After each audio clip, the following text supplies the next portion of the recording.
Now for a very serious community service announcement.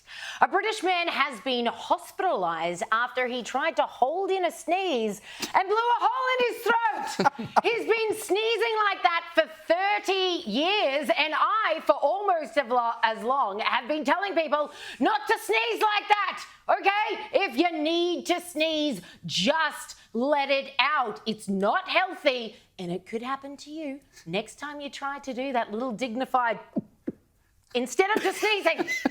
It's just bizarre though. How do you blow a hole in your throat I don't know. from not sneezing?